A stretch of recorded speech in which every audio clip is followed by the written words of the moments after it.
चले वतन की ओर डाल के प्रेम की डोर, हम चले वतन की ओर डाल के प्रेम की डोर, बाबा खींच रहा है आज सहज ही अपनी ओर, हम चले वतन की ओर।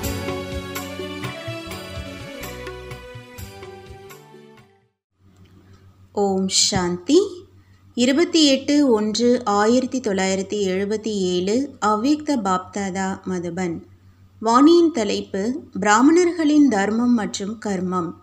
தன்னை பிரம்மா வாய்வழி ஞானம் கேட்டு பிறந்த பிராமணன் என்று நினைக்கிறீர்கள்தான் இல்லையா? பிராமணர்களின் தர்மம் மற்றும் கர்மம் என்ன என்று தெரிந்துள்ளீர்களா? தர்மம் என்றால் முக்கிய தாரணையாகும். அது சம்பூர்ண தூய்மையாகும். சம்பூர்ண தூய்மையின் விளக்கத்தை தெரிந்திருக்கிறீர்களா? எண்ணம் மற்றும் கனவிலும் கூட தூய்மையின்மையின் அம்சம் மாத்திரம் கூட இல்லாமல் இருப்பது. அந்த மாதிரி உயர்ந்த தாரணை செய்பவர்தான் உண்மையான பிராமணன் என்று கூறப்படுகிறார். இந்த தாரணையின் மகிமையாகத்தான் உயிரே சென்றாலும் தர்மத்தை விடக்கூடாது என்ற வர்ணனை இருக்கிறது. அந்த மாதிரி தைரியம் உள்ள, அந்த மாதிரி திட நிச்சயம் செய்பவராக தன்னை நினைக்கிறீர்களா? எந்தவிதமான சூழ்நிலையிலும் தன்னுடைய தர்மம், அதாவது தாரணைக்காக எதையாவது தியாகம் செய்ய வேண்டியதிருக்கிறது, சகித்து கொள்ள வேண்டியதிருக்கிறது, எதிர்கொள்ள வேண்டியதிருக்கிறது, துணிச்சல் வைக்க வேண்டியதிருக்கிறது என்றால் மிகவும் குஷியோடு செய்வீர்களா? பின்னடைய மாட்டீர்களே?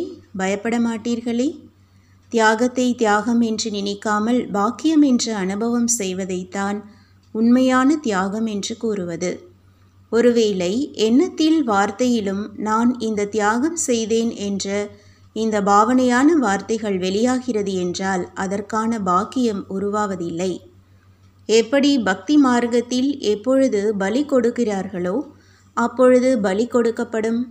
மிருகம் கொஞ்சம் கத்துகிறது அல்லது கதறுகிறது என்றால் கூட அதை மகா பிரசாதம் என்று ஏற்றுக்கொள்ளப்பட மாட்டாது. அதன் பிறகு அதை பலியாக கருத மாட்டார்கள். இதுவும் தற்போதைய நிகழ்வின் ஞாபகார்த்தமாக நடந்து கொண்டிருக்கிறது. ஒருவேளை தியாகம் செய்வதுடன் நான் தியாகம் செய்தேன் என்ற எண்ணம் எழுகிறது, பெயர், புகழ், மரியாதை வந்தது என்றால் அது தியாகம் இல்லை, அதை பாக்கியம் என்று கூற மாட்டோம். அந்த மாதிரி தாரணை செய்பவரைத்தான் உண்மையான பிராமணன் என்று கூறுவது. பிராமணர்கள் மூலமாக யஜ்யத்தை படைக்கிறீர்கள். இந்த மகா யஜ்யத்தில் பழைய உலகின் ஆகுதி விழுந்த பிறகு யஜ்யம் முடிவடைய வேண்டும். எனவே பழைய உலகம் ஆகுதியாக விழுவதற்கு முன்பு பொறுப்பாளராகியிருக்கும் பிராமணர்கள் தன்னுடைய பழைய வீணான எண்ணம் மற்றும் தீய எண்ணம், அதைத்தான் எண்ணங்களின் படைப்பு என்று கூறப்படுகிறது. இந்த பழைய எண்ணங்களின் படைப்பை, பழைய சுபாவம் சம்ஸ்காரம் என்ற படைப்பை மகா யஜ்யத்தில் ஸ்வாகா செய்திருக்கிறீர்களா? ஒருவேளை தன்னுடைய எல்லைக்குட்பட்ட படைப்பை ஸ்வாகா செய்யவில்லை, தன்னிடம் இருக்கும் ஒவ்வொன்றையும் ஆகுதியாக போடவில்லை என்றால் எல்லைக்கப்பாற்பட்ட பழைய உலகத்தின் ஆகுதி எப்படி விழும்? யஜ்யத்தின் முடிவிற்கான ஆதாரம் ஒவ்வொரு பிராமணனும் பொறுப்பாளராக இருக்கிறார். எனவே தானம் செய்யும் நற்காரியத்தை முதலில் தனது வீட்டில் ஆரம்பிக்க வேண்டும் என்பது இருக்க வேண்டும். எனவே ஆகுதி போட்டிருக்கிறேனா என்று தனது மனதிற்குள் சோதனை செய்யுங்கள். சம்பூர்ண இறுதி ஆகுதி என்னவென்று தெரியுமா? எப்படி ஆத்ம ஞானி ஆத்மா பரமாத்மாவுடன் ஒன்றர கலந்து விடுவதுதான் ஆத்மாவின் சம்பூர்ண நிலை என்று நம்புகிறார்கள். இந்த உறுதி ஆகுதியின் சொரூபம் நான் எனது என்பது முடிந்துவிட வேண்டும். இந்த இறுதி ஆகுதியின் சொரூபம் நான் எனது என்பது முடிந்துவிட வேண்டும். பாபா பாபா என்றுதான் இருக்க வேண்டும். வார்த்தைகள் வாய் மூலம் மற்றும் மனதிலிருந்து வெளியாக வேண்டும். அதாவது தந்தையில் நிரம்பிவிட வேண்டும். இதைத்தான் கலந்து விடுவது, அதாவது சமமாகி விடுவது என்பதாகும். இதையேதான் இறுதி ஆகுதி என்று கூறுவது. எண்ணம் கனவிலும் கூட தேக உணர்வின் நான் எனது என்பது இருக்க வேண்டாம்.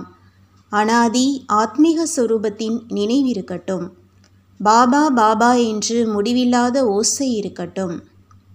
ஆதி பிராமண சொரூபத்தில் தர்மம் மற்றும் கர்மத்தில் தாரணை இருக்க வேண்டும். இவரைத்தான் உண்மையான பிராமணன் என்று கூறுவது.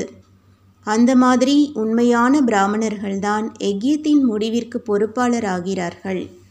யஜ்யத்தை படைப்பவர்களாகவோ ஆகியிருக்கிறீர்கள். இப்பொழுது முடிவிற்கும் பொறுப்பாளர் ஆகுங்கள். அதாவது தன்னுடைய இறுதி ஆகுதியை போடுங்கள். அப்படி எல்லைக்கப்பாற்பட்ட பழைய உலகின் ஆகுதியும் விழுந்தே விடும். இப்பொழுது என்ன செய்ய வேண்டுமென்று புரிந்ததா?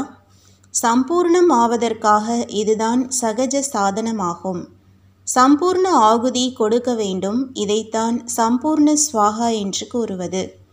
அப்படியானால் ஸ்வாகா ஆகிவிட்டதா அல்லது இனிதான் ஆக வேண்டுமா? இறுதி ஆகுதி இறுதி நேரத்தில்தான் போட வேண்டுமா என்ன? எப்பொழுது நீங்களே போடுவீர்களோ அப்பொழுதுதான் மற்றவர்களை போட வைக்க முடியும்.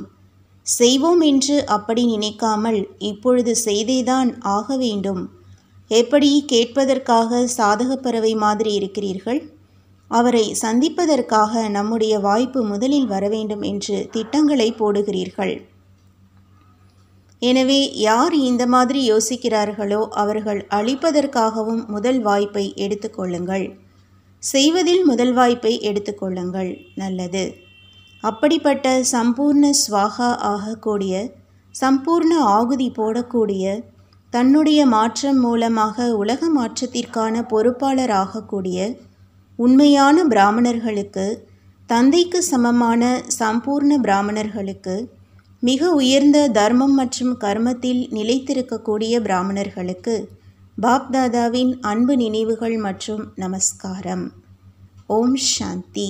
तुम बच्चों को तो सर्विस करनी है, जो बाबा कहते हैं सबको ये बताओ कि देखो तुम्हारा एम एंड ऑब्जेक्ट ये है, एक गीता है बगैर, ये राजयोग है ना बच्चे।